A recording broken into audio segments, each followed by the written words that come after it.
हो, तो देश में एक उम्मीद की लहर भी जगी है। तो कहीं ना कहीं खुशी है कि आज राम मंदिर का नींव जो है वो रखा जा चुका है। अब निर्माण कार्य भी जल्द शुरू होगा, इसकी उम्मीद देशवासी कर रहे हैं।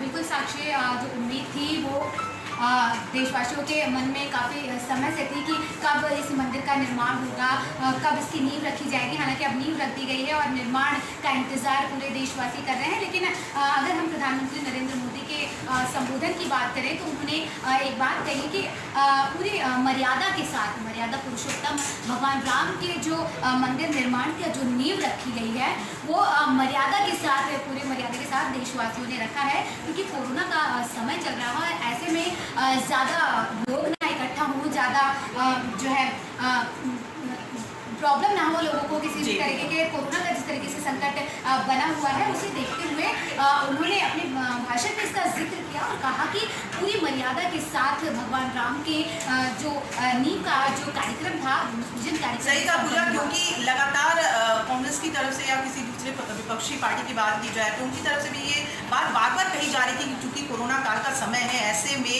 सुरक्षा का बहुत ज़्यादा ध्यान रखने की ज़रूरत है। और ऐसे में भव्य तैयारियां जो है की जा रही हैं, किस तरह से की जाएंगी, कैसे होगा, सबके मन में कहीं ना कहीं आशंका थी। लेकिन जिस तरह से मुख्यमंत्री योगी आदित्यनाथ की टीम ने ये काम किया है उसकी सराहना अपने संबोधन में प्रधानमंत्री नरेंद्र मोदी ने की। उन्होंने कहा कि सारी मानकों को ध्यान में रखा गया, ये देखा गया कि किसी को भी कोई नुकसान ना हो। हर एक मानकों को तय करते हुए ये तैयारियां जो है पूरी भव्य की गई अयोध्या में। बिल्कुल साक्षी, तो आपने भव्यता की बात की मंदिर के निर्माण की कि वो जिस तरीके से आज भूमि पूजन में इतनी भव्यता थी, इस पूरे कार्यक्रम को इतनी अच्छी तरीके से सजाया गया था। तो प्रधानमंत्री ने कहीं ना कहीं इसका जिक्र किया और कहा कि क्षेत्र का अर्थतंत्र इससे बदल जाएगा।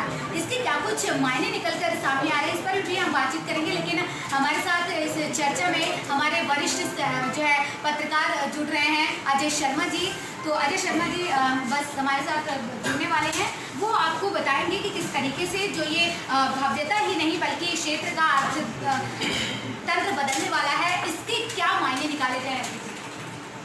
देखिए, सबसे पहले पूजा, आज राम मंदिर के निर्माण की आधारशिला रखी गई है। और जो आपने पूछा कि आर्थिक स्तर पे क्या फर्क पड़ेगा, क्या जो आधारशिला रखी गई है, ये एक बहुत बड़ा एक टूरिस्ट प्लेस बनने जा रहा है। पूरी दुनिया में जितने भी हिंदू हैं उनकी आस्था का केंद्र बनेगा और पूरी दुनिया के कोने कोने से लोग आएंगे यहाँ पर दर्शन करने के लिए। और एक उनकी इच्छा रहेगी हमेशा कि एक बार अयोध्या जरूर हमें जाना है। उसके लिए पूरी तैयारियाँ की गई हैं। इसको इसी स्थल के रूप में डेवलप किया गया है। यहाँ पर आप म्यूजियम भी है इसके अंदर, जो राम के चरित्र के बारे में या जो हम कहें कि राम का जो पूरा जीवन है उस युग से लेकर आधुनिक युग जो हम कलयुग की बात करते हैं उसमें पूरा समायोजित किया गया है। कुछ गैलरीज हैं, यहाँ पर गैलरीज भी बनाई गई हैं जहाँ पर आप अलग अलग जगह जाकर झांकियाँ ले सकते हैं, दर्शन देख सकते हैं, समझ सकते हैं कि राम का जीवन कैसा था और क्या संघर्ष रहा इस मंदिर के बनने तक। तो इसको पूरी तरीके से एक ऐसे स्थान के रूप में डेवलप किया जा रहा है कि जहाँ पहुँचकर आप अपने आप को धन्य समझेंगे। जैसे कि हम वैष्णो देवी की यात्रा करते हैं या अमरनाथ की यात्रा करते हैं, पूरी दुनिया से लोग पहुँचते हैं। मैं इसको इस तरीके से भी देख सकता हूँ जैसे कि हर एक मुसलमान की इच्छा होती है कि एक बार मक्का मदीना जरूर जाएगा, ऐसा ही हर हिंदुस्तानी की या हर सनातन धर्म में आस्था रखने वाले हिंदू की ये इच्छा होगी कि एक बार मुझे अयोध्या जरूर जाना है। तो जब ऐसी इच्छा रहेगी तो पूरे दुनिया में जो 537 करोड़ लोग रहते हैं उसमें से अगर 200 करोड़ लोग भी अगर हिंदू हैं तो वे अयोध्या जरूर आएंगे। अयोध्या आएंगे तो जो होटल टूरिज्म है उसको बढ़ावा मिलेगा, वहाँ पे खान पान है उसको बढ़ावा मिलेगा, वहाँ की जो संस्कृति है उसको बढ़ावा मिलेगा। चाहे वो हम यूँ कहें कि एक जो है टैक्सी ड्राइवर से लेकर होटल मालिक तक उसको रोजगार मिलेगा। इवन जो है जो रेलवे स्टेशन से ट्रेनें चलती हैं उस पर भी इजाफा होगा, हमारे एयर एविएशन से एयरक्राफ्ट पर भी इजाफा होगा। यानी कि चारों तरफ से जो है सिर्फ और सिर्फ जो है हमें इकोनॉमिकली साउंड होने की चीज़ें दिखाई दे रही हैं कि लोगों को रोज़गार मिलेगा, लोगों के पास में अपना काम धंधा होगा। चाहे वो एक टूरिस्ट गाइड के रूप में भी हो सकता है कि टूरिस्ट गाइड के रूप में लोगों को रोज़गार मिलेगा, चाहे गरीब हो या अमीर हो तो हर व्यक्ति को रोज़गार मिलेगा। और इसको इसी तरीके से डेवलप किया गया। अभी आप जैसे पिक्चर्स हमारे सामने आ रही हैं राम मंदिर की, जो वो बताती है कितना भव्य है, कितने विशाल क्षेत्र में है। और जो रेलवे स्टेशन बनाया जा रहा है उसकी भी तस्वीर हमारे सामने है, जो बता रहा है इतना आधुनिक रेलवे स्टेशन है जो शायद दुनिया में कहीं भी नहीं होगा। हॉस्पिटल्स का वहाँ निर्माण हो रहा है। तो जब हॉस्पिटल्स बन रहे हैं और अलग अलग जो है जो शोधार्थी वहाँ आएंगे, तो उन्होंने कहा कि राम जो है शोध का विषय है, यानी कि पूरी दुनिया से लोग शोध के लिए आ सकते हैं राम के ऊपर। तो ये जो है नेशनल और इंटरनेशनल, यानी कि जो विदेशी सैलानी आता है वो भी यहाँ आएगा, देखेगा कि आखिरकार ये मंदिर किस तरीके से बना है, राम क्या है, कैसे है और क्यों हर व्यक्ति के लिए प्रतीक है। आपको मैं फिर से बता देना चाहता हूँ कि प्रधानमंत्री नरेंद्र मोदी ने कहा कि राम इस देश के प्रतीक है। ये अपने आप में बहुत बड़ी बात है। तो ये जो एक मैसेज उन्होंने दिया है कि राम यदि इस देश के प्रतीक हैं या हर हिंदुस्तानी के प्रतीक हैं, तो पूरी दुनिया की निगाहें जो है इस तरफ रहेंगी, वो जरूर आना चाहेंगे। 32 महीने का समय लगने वाला है। हम या हर महीने या हर घंटे या हर पल के हिसाब से इसके निर्माण को होते हुए देखेंगे अपने आंखों से।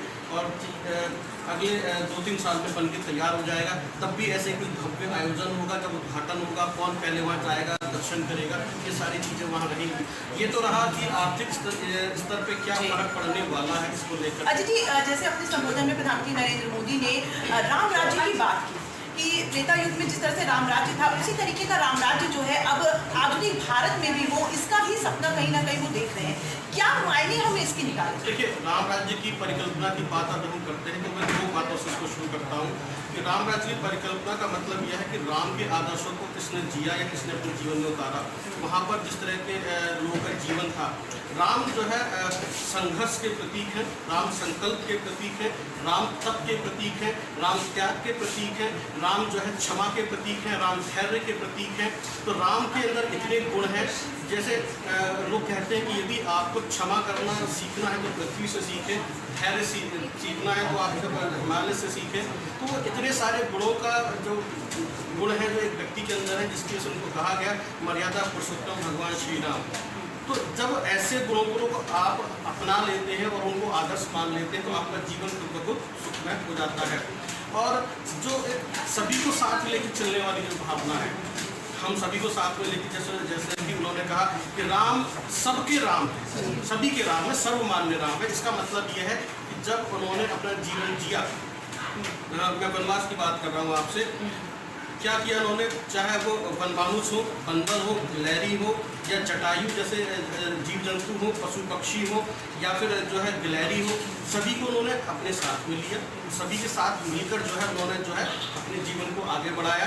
चाहे वह रावण से युद्ध हो, असुरों का सर्वनाश हो। असुरों की हम बात कर रहे हैं कि जो गुरु थे, गुरु का सम्मान कैसे होना चाहिए, वशिष्ठ की हम बात कर रहे हैं कि उन्होंने गुरु को भी सम्मान दिया। तो ऐसे जब आदर्शों पे हम जीवन को जीते हैं तो हम कहते हैं राम की हमें जो है राम राज्य लाना, उसकी परिकल्पना करनी है। राम राज्य ही इस देश की परिकल्पना में शामिल है, क्योंकि जो भारतीय संविधान है उसकी जो मूल प्रतिलिपि है, उसके ऊपर पहला जो पेज है उसके ऊपर राम राज्य ही, राम दरबार की फोटो अंकित है, जो बताता है कि हमें राम राज्य की ही परिकल्पना। अजय जी, यहाँ पर उनके संबोधन को अगर हम अगर उस पर थोड़ी चर्चा कर रहे हैं, जब उन्होंने अपने संबोधन की शुरुआत की, तो जब उन्होंने जयकारे के लगवाया तो उन्होंने जय सिया राम, उन्होंने राम जी को और जानकी माता को भी याद किया, साथ में जोड़ते हुए उन्होंने जयकारा लगवाया कि जय सिया राम। इसके मायने ये है, 2 तरीके से इसको हम समझ लेते हैं। यदि हम जो है जय श्री राम जो है बहुत आक्रामक है, जैसे कि बहुत सारे विवाद हुए इसके ऊपर कि आपको अगर हिंदुस्तान में रहना है तो राम का नारा लगाना पड़ेगा, जय श्री राम आपको बोलना पड़ेगा। लेकिन यहाँ पर जो जय सिया राम है वो सॉफ्ट है, ये जो कि बताता है कि हम जो है किसी से जब अभिवादन करते हैं, मिलते हैं, तो हम कहते हैं जय सिया राम। उत्तर प्रदेश में, बिहार की संस्कृति में जो है जय सिया राम इस्तेमाल होता है आपसी अभिवादन से। तो जहाँ पर उन्होंने उसको सॉफ्ट करने की कोशिश की, आक्रामक होने की बजाय। एक तो ये है इसका रीज़न। दूसरा रीज़न ये है कि बिहार में चुनाव होने वाले हैं, पॉलिटिकल एंगल ये है कि लोगों के बीच में एक मैसेज भी जाएगा, ये भी है। दूसरा ये है कि उन्होंने एक मैसेज देने की कोशिश की है राम के आदर्श को लेकर कि आप जो है महिलाओं का सम्मान जरूर करें। यदि वो मर्यादा पुरुषोत्तम थे तो उन्होंने अपनी पत्नी को क्या स्थान दिया, अपनी माता कौशल्या को क्या स्थान दिया, कैकेयी को क्या स्थान दिया, ये उनके आदर्शों में, उनके सिद्धांत, उनके जीवन में शामिल है।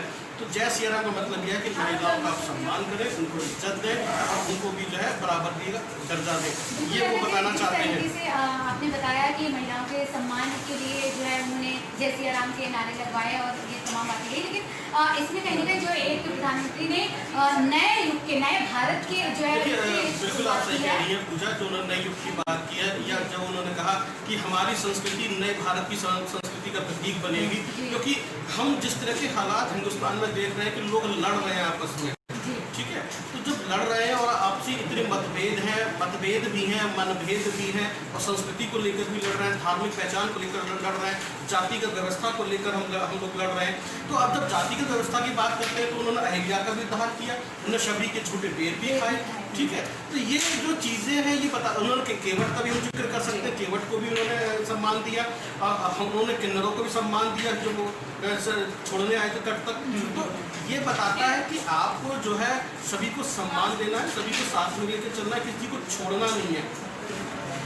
ये जो स्थिति है ये आपको समझनी पड़ेगी, जिसकी वजह से जो प्रधानमंत्री नरेंद्र मोदी ने कहा कि ये आधुनिक भारत की पहचान बनेगा, यानी कि हमारे समाज में जितने भी लोग हैं हम टेक्निकली बहुत साउंड होंगे, हमारे पास टेक्नोलॉजी बहुत अच्छी होगी, हमारे पास वेपन्स बहुत अच्छे होंगे, हम कपड़ों के हम जो मॉडर्नाइज की बात करते हैं हमारे परिधान ऐसे रहेंगे, ऐसा रहेगा, लेकिन हमारी संस्कृति वही रहेगी जिसके अंदर हम गुरु की इज्जत करेंगे, हम भाई बहनों को सम्मान देंगे, पत्नी को सम्मान देंगे, माँ को सम्मान देंगे, पिता के हाँ बिल्कुल पिता के जो मूल्य हैं, ये पिता के जो आदेश है उसका भी हम फॉलो करेंगे, ठीक है। तो ये जो चीज़ें हम कहते हैं कि आपको ऐसा बनना है, वो त्याग करना है, आप जो है तो आप देखो कितनी विनम्रता है उनके अंदर। वो समुद्र से कहते हैं जब राम सेतु बनाया जा रहा था कि आप हमें रास्ता दीजिए, ठीक, तो अगर गिलहरी में काम कर रही है तो उनका छोटा सा जीव है ये भी काम कर रहा है, तो उसको भी उन्होंने सम्मान दिया कि नहीं इसका भी योगदान है।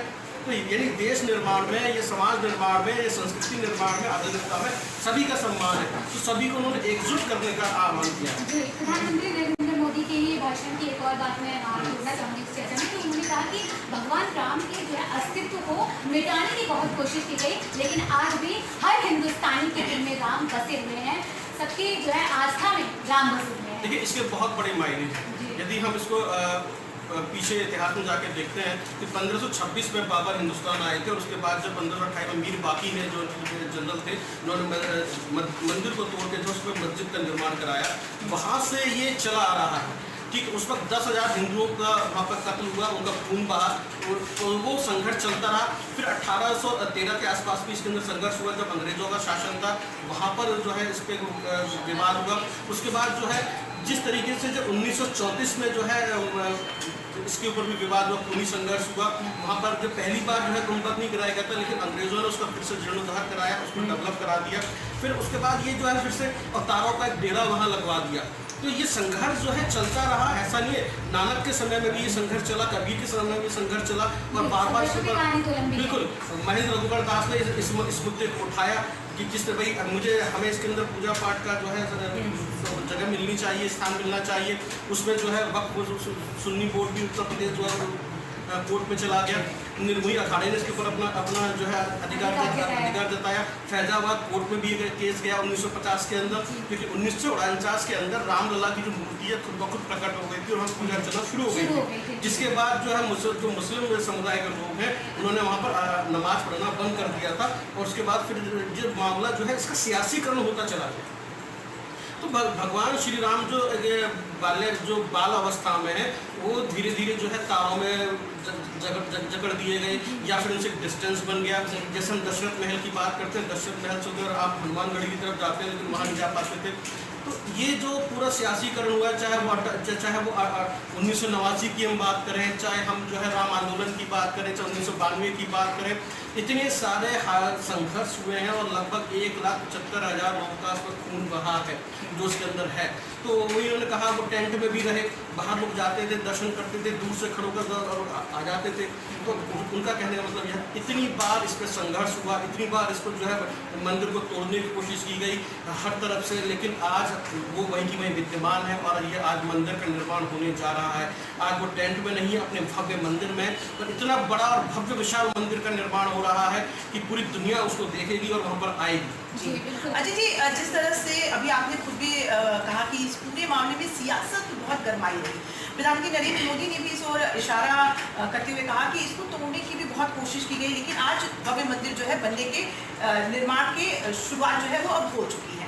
अगर हम इसे सियासत के परे से देखें तो आज का ये जो भव्य कार्यक्रम रहा उसको हम किस तरीके से पूरा उसका एक निचोड़ देखें तो क्या रहा, और देशवासियों के मन में जिस तरह का आज जो खुशी का माहौल है उसको देखते हुए हम आज के जो कार्यक्रम को अगर एक समअप करना चाहें तो कैसे देखें? देखिए, सियासत अपने देश में है क्योंकि ये एक लोकतांत्रिक देश है और सभी को अपनी अपनी पॉलिटिकल जो पार्टीज़ हैं उनको जो है सत्ता में आना है और सत्ता में आकर जो है अपने समाज का या अपने लोगों का नेतृत्व करना है और सीट पर बैठना है। तो जिसके लिए वो क्या अलग अलग तरीके से अपनी राजनीति करते हैं।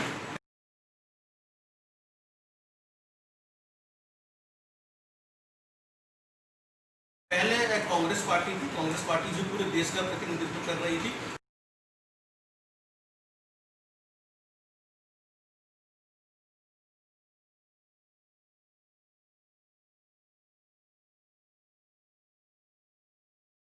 उसके बाद छोटी छोटी पार्टियां आनी शुरू हुई। शुरू के हमने 4-5 इलेक्शंस तो कांग्रेस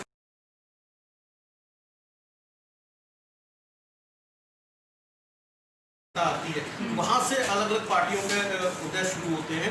ये जो बंटवारे की राजनीति शुरू होती है, चाहे वो यादवों के नाम पर हुई हो, दलितों के नाम पर हुई हो, या फिर जो है ब्राह्मणों के नाम पर हुई है, या अदर कास्ट के नाम पर हुई हो, या हम वीपी सिंह की राजनीति को भी याद कर लेते हैं। मंडल की राजनीति शुरू हुई, उसी से मायावती काशीराम जो है चमके, उसी से मुलायम सिंह भी चमके। उधर जो है शरद पवार ने भी अलग पार्टी बनाई बाद में अलग होकर। या हम साउथ की बात कर लें, ये जो इसने जो है पूरी राजनीति को जो है अलग थलग कर दिया और बाद में अपने फायदे के गठबंधन के हमने जो है सियासी समीकरण भी देखे हैं। उसी को आज जब जिसका फायदा उनको मिला, जब सत्ता की हम बात करते हैं तो कांग्रेस ने सोचा ये हिंदुओं का बहुत बड़ा स्थल है, इस पर कोर्ट पे केस चल रहा है, इसके ऊपर जो है लोग तो पूजा अर्चना करना चाहते हैं। विश्व हिंदू परिषद इसके अंदर जो है अपने आप को आगे लेकर आ रहा है। निर्मोही अखाड़े की से हम बात कर रहे हैं या सुन्नी वक्फ बोर्ड की हम बात कर रहे हैं। तो कांग्रेस पार्टी ने क्या किया, इसका ताला खुलवाकर इसका सियासी फायदा लेने की कोशिश की। लेकिन गलती ये हो गई कांग्रेस पार्टी से कि उन्होंने क्या किया, बीजेपी के पाले में जाकर खेलने की कोशिश की। तो उसी व्यक्ति को दूसरे के पाले में जाकर खेलना चाहिए जिसको खेलने में महारत हासिल हो। वहीं पर कांग्रेस चूक गई। विहिप ने और भारतीय जनता पार्टी ने मिलकर कांग्रेस को उखाड़ के फेंक दिया और वहां से शुरू होती है सोमनाथ यात्रा। ठीक है, वहीं पर 1990 बिल्कुल वहीं से शुरू थी और उसका जो है खामियाजा जो है कांग्रेस पार्टी को उठाना पड़ा। और आज जो है 28 साल बाद या 30 साल बाद आज कांग्रेस पार्टी जो है हनुमान चालीसा भी पढ़ रही है। वैसे ही कह रहे हैं मैं बहुत भावुक हूँ। सचिन पायलट ने भी जय श्री राम के नारे लगाए हैं। ठीक है, प्रियंका गांधी ने भी कहा राम हमारे हैं। राहुल गांधी ने भी कहा सियासी फायदे। नरेंद्र मोदी ने कहा कि एकता का जो है आज प्रतीक यहाँ पर ये एकता का प्रतीक नहीं है, क्योंकि हम उसको अगर पॉलिटिकली बात कर रहे हैं तो ये है कि यदि आज हमने राम के बारे में कुछ गलत कहा या राम को एक्सेप्ट नहीं किया तो हम इस देश से अलग हो जाएंगे, अलग थलग कर दिए जाएंगे, या फिर ऐसी हमारी स्थिति हो जाएगी जैसे डायनासोर की हुई थी, एक थी कांग्रेस या एक थी पार्टी, ऐसी स्थिति हो जाएगी। तो उन्होंने कहा ठीक है भाई शामिल हो जाओ, हम भी हिंदू हैं, कल को हमें भी मंदिर में जाना है, हम भी अयोध्या जाएंगे। तो ये वो स्थिति है जो इस बात को साबित करता है कि सियासत सिर्फ चुनाव जीतना जानती है, जिसके लिए कुछ भी करने के लिए तैयार है। ये आम जनमानस को समझ लेना चाहिए। लेकिन भारतीय जनता पार्टी की मैं तारीफ करता हूँ कि वो कभी भी अपने संकल्पों से, अपने सिद्धांतों से पीछे नहीं हटे। उन्होंने कहा हम इसकी सियासत करते हैं, उसी की सियासत करते हैं। उन्होंने जो जो संकल्प लिए थे पूरे कर दिए, चाहे धारा 370 हो, चाहे 3 तलाक का मामला हो, चाहे फिर वो जो है आपका राम मंदिर का मामला हो। बिल्कुल अजय जी, अगर हम इस कार्यक्रम का समापन करें इससे पहले एक आखिरी सवाल है कि जो निर्माण मंदिर का होने जा रहा है उसको लेकर प्रधानमंत्री ने यह भी कहा है कि राष्ट्र को जोड़ने का ये उपक्रम है, इसे कैसे देखते हैं? देखिए, राष्ट्र को जोड़ने का उपक्रम का मतलब है कि सभी लोग आए। जैसे भी मैंने केवट की बात की या गिलहरी की बात की, या मैंने जटायु की बात की, वनमानुष की बात की, बंदरों की बात की, या जो हिम मानव होते हैं उनकी मैंने बात की, सभी पशु पक्षियों की बात की, या उनके जो विरोधी हैं उनकी बात की, बाली सुग्रीव की हम बात कर रहे हैं। ठीक है, तो इतने सारे लोगों को एकजुट करने की बात की। तो उन्होंने कहा कि देश में जितने भी लोग विरोधी गुट हैं या जो किसी वजह से मतभेद रखते हैं या मनभेद रखते हैं, वो सभी आपस में सारे मतभेद जो है, जो मन में जो भावनाएं हैं उन्हें अलग अलग रख के जो है एकता का प्रतीक जो है इसके अंदर इकबाल अंसारी का भी नाम है। इकबाल अंसारी का भी नाम है इसके अंदर। ये जो हिंदुस्तान की संस्कृति का प्रतीक है, एकता का प्रतीक है, सब एकजुट हो, एक साथ खड़े हो और जो है देश का जो बिल्कुल जो भारत की संस्कृति भी रही है कि अनेकता में एकता, ये हमारे भारत की संस्कृति भी रही है। तो प्रधानमंत्री नरेंद्र मोदी ने भी आज ऐतिहासिक जो दिन था उसके साक्षी बने। और इसमें कुछ और बातें भी मैं ऐड ऑन कर देता हूँ। प्रधानमंत्री जो है आज जो है अपने दिल्ली से जो है चांदी का कुंभ कलश लेकर आए थे जो उन्होंने वहाँ रखा है। दूसरा, वो एक ऐसे प्रधानमंत्री बने हैं जो अयोध्या पहुंचे हैं। तीसरा, वो एक ऐसे प्रधानमंत्री बने हैं जिन्होंने जो है हनुमानगढ़ी में हनुमान जी के दर्शन किए हैं। तीसरा कि उन्होंने वो ऐसे प्रधानमंत्री बने हैं जो 10वीं सदी के मंदिर की परिक्रमा भी की है। तो बहुत सारे इतिहास जो है कायम कर लिया है कि प्रधानमंत्री के तौर पर अगर और देखा तीसरा, जाए जो आप लोग अभी बात कर रहे थे कि लाल कृष्ण आडवाणी क्यों नहीं है, ऐसा कुछ नहीं है। देखिए, आप वहाँ का जो लोग एकत्रित हैं उनको देखें और समझें। वहाँ पर कौन है? वहाँ पर प्रधानमंत्री हैं, आरएसएस के प्रमुख हैं, ठीक है। बाकी जितने जो चेहरे हैं मोस्टली वो एक प्रदेश के मुखिया हैं योगी आदित्यनाथ, बाकी सारे साधु संत समाज है। उन्होंने इसको पॉलिटिसाइज नहीं होने दिया, इसका राजनीतिकरण नहीं होने दिया। राजनीतिक फायदा न उठा के जो है कल इस पर आरोप सियासत होने का ये आस्था सियासत से परे आस्था को आगे रखा है। पुरोहित है, मंदिर है, पुजारी है, साधु संत समाज है और देश का प्रधानमंत्री है और उत्तर प्रदेश के जो है मुखिया है, जो अगर राज्यपाल को होना चाहिए राज्यपाल भी हैं जी, आनंदीबेन पटेल भी थे जो शामिल थे। तो फिलहाल इस चर्चा में सिर्फ इतना ही। बने रहिए एबी स्टार न्यूज़ के साथ। नमस्कार।